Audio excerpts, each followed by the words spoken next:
हमारे पास E1 E2 नाम के दो सेल है और हमें E2 की वैल्यू पता है, E1 की वैल्यू पता करनी है। ठीक है, E2 की वैल्यू हमें पता है, E1 की वैल्यू हमें पता करनी है। पर कैसे पता करनी है? दो सेल्स को हमें कंपेयर करना है। क्या करना है? दो सेल्स को हमें कंपेयर करना है। Please pay attention, we will first make the diagram of this. अब हमने तुम्हें कहा था कि हमें दो सेल्स को कंपेयर करना है, उसमें से एक सेल की वैल्यू निकालनी है, तो वो दोनों सेल यहां बनाने पड़ेंगे। ये वाला सेल जो है ना, ये पोटेंशियोमीटर का सेल है, तो इसको ज्यादा भाव मत दीजिए पर इतना मत दीजिए, भाव इन दोनों को दीजिए। ठीक है, चालू करते बिल्कुल ध्यान से देखिए। करना क्या है, एक लाइन ऊपर बनाइए। ठीक है, फिर उस लाइन से दो और लाइंस बनाइए, इस तरह से बनाए। एक लाइन में एक सेल लगाइए, दूसरे लाइन में दूसरा सेल लगाइए। ये है E1, ये है E2। ठीक है, समझा? यहां से लगाइए एक गैल्वेनोमीटर और ये है आपका जॉकी। यहां है की K1, यहां है की K2। आप की का इस्तेमाल कब करते हैं? आप की का इस्तेमाल तब करते हैं जब आपको सर्किट में किसी एक इंसान को कनेक्ट करना हो।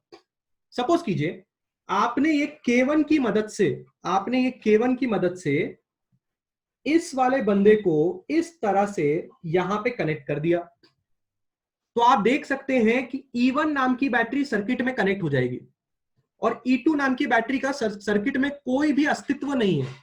अस्तित्व नहीं है मतलब अब ये जो डायग्राम हम बनाए हैं ना, ये डायग्राम एक्चुअल में तो यही डायग्राम है जो हम पहले बनाए थे। ये देखो, बिल्कुल ध्यान से। खाली अगर इसको हम छुपा देंगे ना, इसको अगर हम छुपा देंगे इस तरह, E2 को छुपा लो खाली। E2 अगर छुपा लिया बेटा, तो E2 को जैसे छुपा दोगे तो तुम्हें समझ में आएगा कि हमने एक्चुअली यही डायग्राम बनाया जो हम तुमको पहले वाले एग्जांपल में समझाए थे। बराबर है कि नहीं है? बराबर है। पर क्या होगा, क्या होगा अगर तुमने K1 क्लोज ना करते हुए K2 को क्लोज कर दिया? तो अगर तुमने K2 को क्लोज कर दिया इस तरह से, तो क्या हो जाएगा? E1 सर्किट से हट जाएगा, मतलब K1 हटा देना है और K2 लगा देना है। एट अ टाइम किसी एक को लगाना है कि नहीं? तो K1 ओपन, K2 क्लोज, तो अब E1 सर्किट से हट जाएगा और E2 सर्किट में आ जाएगा। मतलब तुम देख रहे हो ये सर्किट ऐसा इसलिए बनाया गया है ताकि तुमको अलग अलग सर्किट ना बनाना पड़े E1 और E2 के लिए।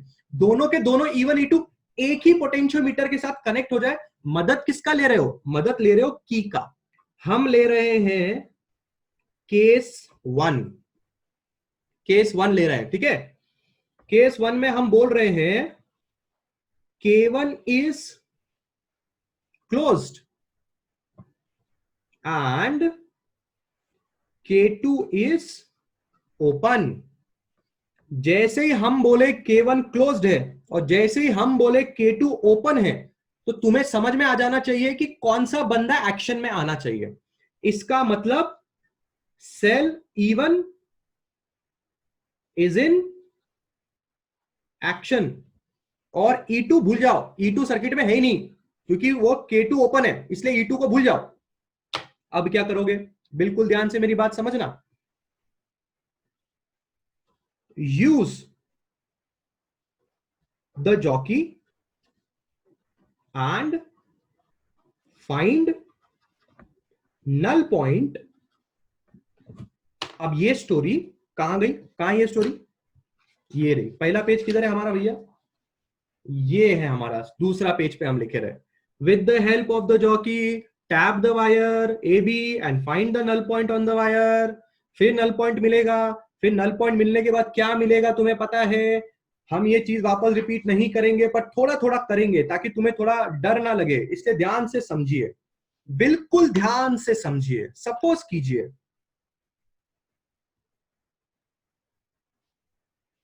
सी पॉइंट पे नल पॉइंट मिल गया और तुमने ये डिस्टेंस मेजर कर लिया L1। लिखना तो बनता है, लिखना तो बनता है। C is the null point. Null point अगर C मिल गया तो तुझे क्या समझ में आया? डायग्राम बना के दिखाता हूं तुझे, डायग्राम बना के दिखाता हूं। बिल्कुल मेरी बात ध्यान से समझना। डायग्राम देख, ये पॉइंट A है, ये पॉइंट C है। तू जानता है क्या A से C जाने के कितने रास्ते जानता है? दो रास्ते हैं। एक तो डायरेक्ट जाओ ऐसे, ये तो तुम डायरेक्ट गए हो ना, ये तुम वायर से गए हो और इसका लेंथ है कितना, L1, जो अभी हम बता रहे हैं। दूसरा रास्ता जानते हो क्या है? दूसरा रास्ता है ये, इस तरह से। ये है सेल E1, ये है 0.1, ये है 0.3, ये है तुम्हारा गैल्वेनोमीटर, और तुम ये गैल्वेनोमीटर को टच किए थे यहां पे। मैंने सिर्फ उतना ही सर्किट बनाया है जितना हमारे लिए इंपॉर्टेंट है, मैंने और कुछ नहीं बनाया। याद रखिए, E2 वाला बंदा सर्किट में है ही नहीं, E2 वाला बंदा सर्किट में नहीं है, E2 वाला बंदा सर्किट में नहीं है। K2 ओपन है, तो सिर्फ आंखें खोल के E1 को देखो, और नहीं दिख रहा तो यहां देखो, A पे और C पे जो पोटेंशियल होगा वो सेम होगा। A पे और C पे जो पोटेंशियल होगा वो क्या होगा, सेम होगा। अरे आपको बात समझ में? अगर A पे और C पे पोटेंशियल सेम है, तो हमने अभी अभी सीखा था कि ऊपर वाले ब्रांच में और नीचे वाले ब्रांच में पोटेंशियल सेम होगा। अरे आपको बात समझ में? अब आप बताएंगे ऊपर वाले ब्रांच में पोटेंशियल कितना होगा। सो ऊपर वाले ब्रांच में पोटेंशियल होगा E1, नीचे वाले ब्रांच में पोटेंशियल कितना होगा, नीचे वाले ब्रांच में पोटेंशियल होगा VAC। हमने अभी भी सीखा ना, ये सब चीजें अभी भी सीखा, अगर आपको याद आ रहा होगा। सो हम लिखेंगे E1 VAC, कैसे लिखेंगे, KL1। ये देखो AC का लेंथ कितना है, L1 है, तो ये आपको मिल गया आपका first point. Let us start with the second case. अब मैं चालू कर रहा हूं case 2। K2 is closed and K1 is open। इसके पहले क्या किया था, समझ में आया? K1 को क्लोज किया था, K2 को ओपन किया था। अब यहां पे K2 को क्लोज करो, K1 को ओपन कर दो। आ रही बात समझ में? इससे क्या पता चला, इससे पता चला हम लोग को cell E2 will be connected with galvanometer. अब सेल E2 गैल्वेनोमीटर के साथ कनेक्ट है, और अब E1 को देखना ही नहीं है, अब E1 को बिल्कुल नहीं देखना आप लोगों ने। आ रही बात समझ में? E1 है ही नहीं। अब क्या करोगे, अब एक नया जॉकी लोगे, मतलब नया मतलब ये जॉकी खाली हो गया होगा, या अभी जॉकी खाली हो गया होगा, इस जॉकी को लेके वापस टच करोगे, किधर, वायर पे। और समझो वायर पे एक पॉइंट है D, इस D पॉइंट पे तुम्हें क्या मिल गया, इस D पॉइंट पे तुम्हें नल डिफ्लेक्शन मिल गया फॉर द सेल E2। तो तुम ये डिस्टेंस को नापोगे, ये डिस्टेंस का नाम है कितना, L2। Let us make this diagram again and write something. Point D is the null point. Point D क्या है, null point for the cell E2। इसकी बात याद रखना, बिल्कुल बात ध्यान से रखना। नल पॉइंट पहले वाले सेल का अलग आएगा, दूसरे वाले सेल का अलग आएगा, क्योंकि दोनों सेल अलग अलग है, नल पॉइंट भी अलग अलग आएगा। पहले वाले सेल का नल पॉइंट C पे आया, दूसरे वाले सेल का नल पॉइंट D पे आया। पहले वाले सेल की लेंथ नाप के रखी थी हमने इस AC की, और यहाँ पे AD की लेंथ भी नाप के रखी है, कितनी है, L2 AD की लेंथ है, ठीक है। इक्वेशन आएगा EMF of second will be equal to K times L2। Second equation 1 and 2 आप डिवाइड कर दीजिए, दोनों को डिवाइड कर दीजिए। सो आपको मिलेगा E1 by E2, K times L1, K times L2। यहां से K कैंसिल कर लीजिए, फाइनल आएगा E1 by E2, L1 bye L2। अब एक बात बिल्कुल ध्यान से समझिए, आपको L1 पता है क्योंकि आप वो इंसान थे जिन्होंने ये नापा था, आपको L2 भी पता है, आपको E2 भी पता है, सिर्फ अननोन है E1, जो हमारे पास E1 E2 नाम के दो सेल है, और हमें E2 की वैल्यू पता है और E1 की वैल्यू न पता करनी है। कर लिया पता, तीन चीज पता है, एक चीज पता नहीं है। आप इसको सॉल्व कर सकते हैं और आप E1 निकाल सकते हैं। आपके पास एक सेल है, उसकी वैल्यू 5 वोल्ट्स की है। अगर आपने इस सेल को इस तरह से दूसरे सेल के साथ कनेक्ट किया जिसकी वैल्यू 7 वोल्ट्स की है, इस तरह मतलब किस तरह, इस वाले पहले वाले सेल का नेगेटिव टर्मिनल दूसरे वाले सेल के पॉजिटिव टर्मिनल के साथ कनेक्ट होना चाहिए। इसको सम मेथड बोलते हैं।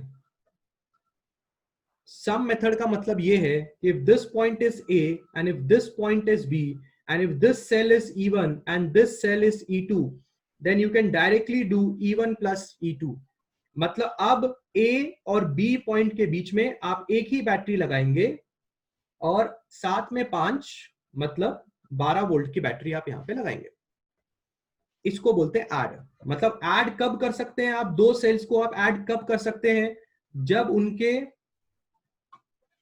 ऑपोजिट टर्मिनल्स एक दूसरे के साथ अटैच्ड हो। ठीक है। दूसरा जो टेक्निक है उसको डिफरेंस मेथड बोलते हैं।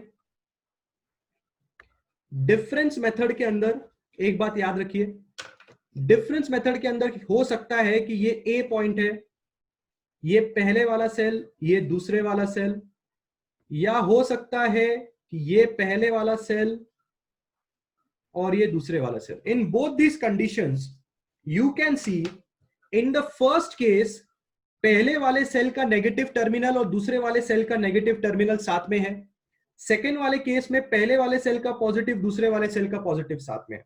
मतलब यहां पे सिमिलर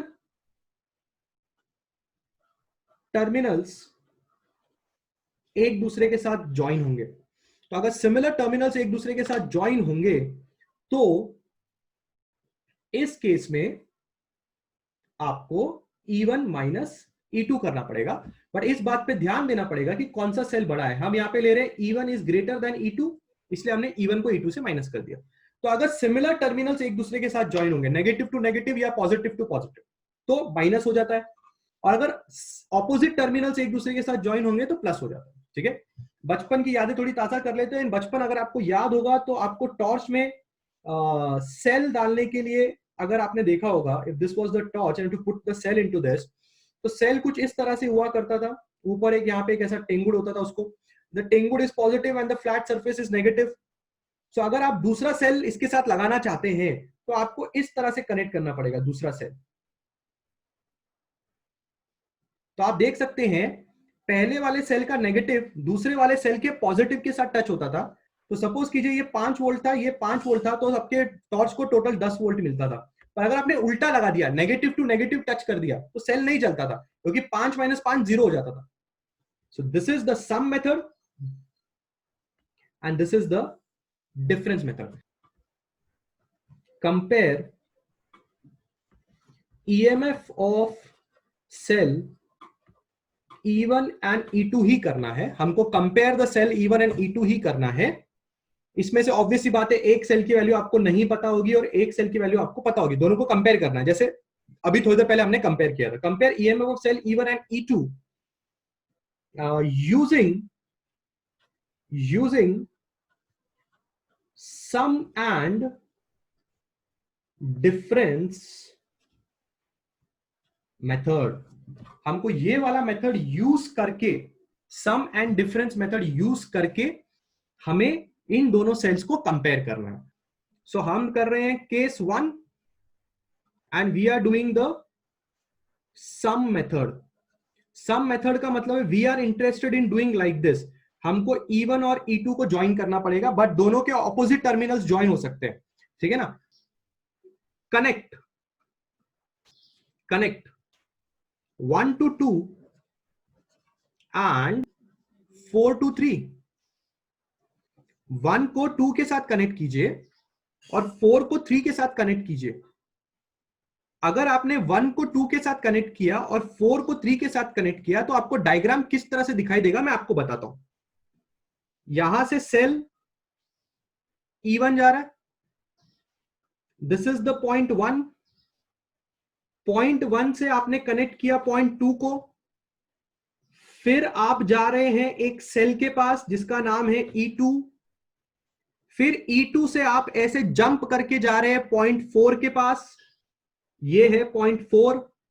फिर 4 को आपने कनेक्ट किया 3 के साथ, 4 को आप कनेक्ट कीजिए 3 के साथ, ये आपने 4 को कनेक्ट किया 3 के साथ। 3 से आप डायरेक्टली जा रहे हैं गैल्वेनोमीटर के पास और गैल्वेनोमीटर से आप जा रहे हैं जॉकी के पास। अगर आप इस पूरे डायग्राम को ध्यान से देखेंगे तो आपको समझ में आएगा कि यहां पे टेढ़ा मेढ़ा लगता है, ये ऐसे कनेक्ट किया, ये ऐसे कनेक्ट किया, अजीब लगता है, पर इन शॉर्ट आपने कर क्या दिया है, इन शॉर्ट आपने देखेंगे तो E1 का नेगेटिव E2 के पॉजिटिव के साथ कनेक्ट हो गया है, इसका मतलब सम मेथड आ गया है। इसका मतलब अब गैल्वेनोमीटर के साथ, ये पॉइंट ए था, ये पॉइंट कौन सा था, ए था, अब गैल्वेनोमीटर के साथ दोनों सेल कनेक्टेड है, E1 प्लस E2 दोनों सेल गैल्वेनोमीटर के साथ कनेक्टेड है यहां पे।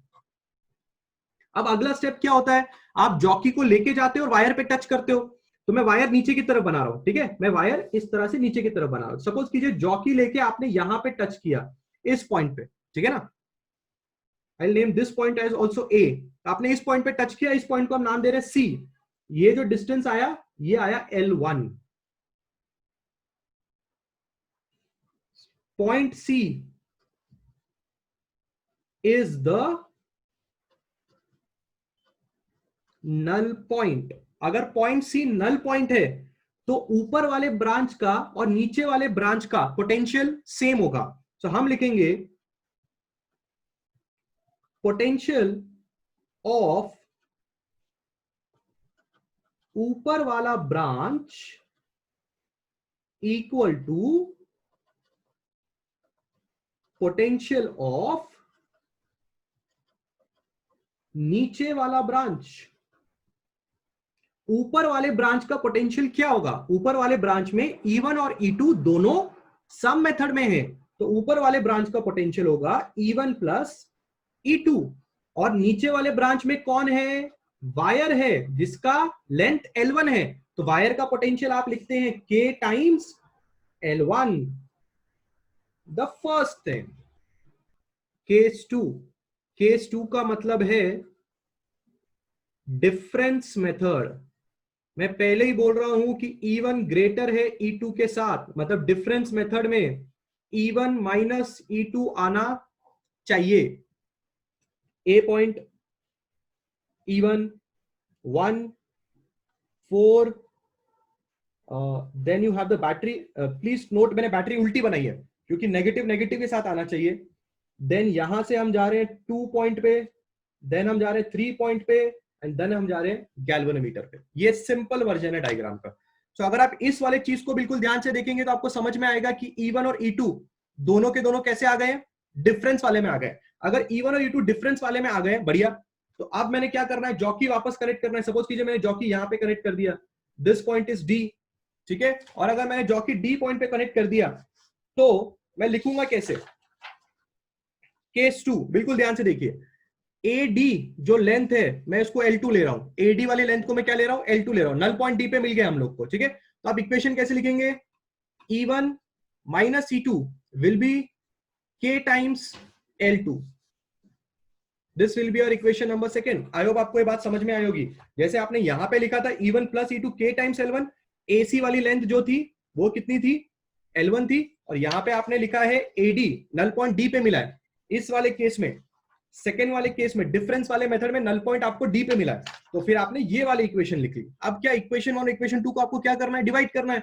सो आपके पास होगा E1 plus E2, E1 minus E2, K times L1, K times L2, K cancel हो गया, E1 plus E2, E1 minus E2, L1 by L2, ये हमारा फाइनल स्टेप।